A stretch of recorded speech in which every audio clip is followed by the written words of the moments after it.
ሰላም ሰላም ወደ ተመልካቾቼ እንዴት ናችሁ? እግዚአብሔር ይመስገን እኔ ደህና ነኝ። እንዴት ሰላም ተመኘሁላችሁ በያላችሁበት። ዛሬ ፓንኬክ እንዴት መስራት እንዳለብን እንቁላልና ወተትን ሳንጠቀም እንዴት እንደምንሰራ አሳያችኋለሁ። ተከተሉ። ቤኪንግ ፓውደር አደርጋለሁ።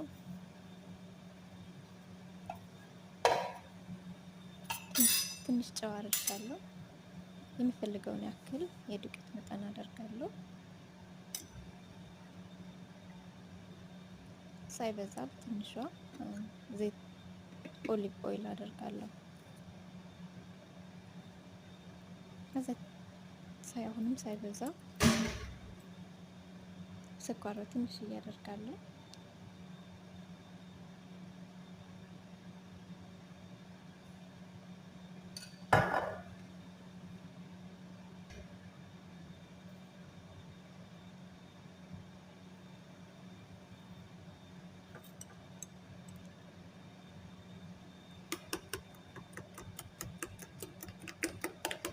እና በዚህ መልኩ ካዋሃድኩት በኋላ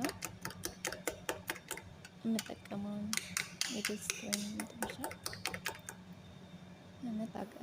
ጋዝ ላይ ስቶቭ አደርጋለሁ።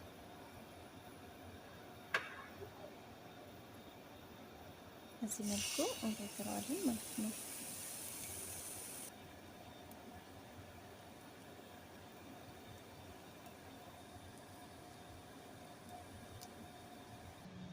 ከዚህ አድርገን በሚያምር ሁኔታ ተጋግረዋል።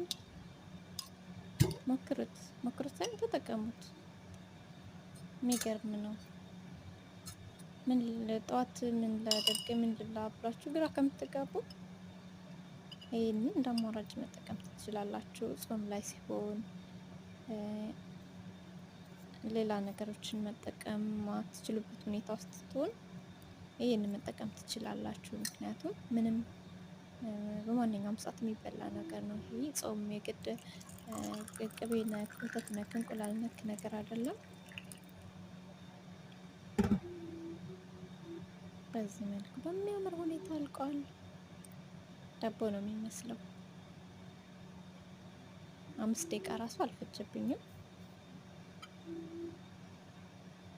በዚህ መልኩ ቁርሳችን ደርሰዋል ማለት ነው። ተጋበዙልኝ። ሁላችሁም ሞክሩት። በጣም ነው ደስ የሚለው።